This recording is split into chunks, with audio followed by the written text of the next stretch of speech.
દીદી આવ્યા તા માતાજી માદાના નિહોળે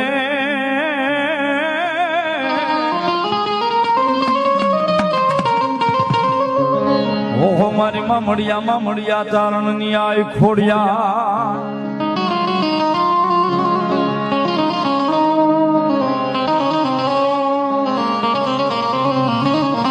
ભગવતી જગદંબા જોગ માયા માં આવ્યા ને સાહેબ તેથી નિશાની આપી હતી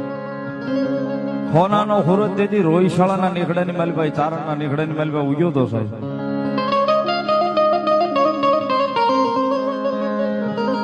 આપણા મઠ મંદિરે પાલખે માંડલું હોય સાહેબ બેઠક કરીએ કોઈ પિતૃની કોઈ માતાજીની તો આપણો પિતૃ આવે કે આપણી માતાજી કોઈ પણ આવે તો આપણે પ્રમાણ નિશાન માંગવી છે સાહેબ અને તેથી તો સ્વયંભૂ જગદંબાને આવવાનું નિશાન જોતો તું મામડિયા ચારણ ને તેથી ભગવતીએ કીધું હતું તાંબાના તુંબલ્યા હોતું તુંબલ્યા કેતા ઘોડિયા હોતું મેં હાથી બેનું આવશું અને મારું મુખ ઉગાડીને જોઈ લેજે જો એમાં લોઢાના દાદો હોય ને તો માનજે ખોડિયાર આવી હતી બાપ અને ઈ જોગ માયા સાહેબ તેથી હોનાનો ખુરજ ઉગાડ્યો તો તાળીનો દાગ મજા આવે બધા ભાવ થઈ એ મામડ નિધિ કરીને જાયું ખોડલમાં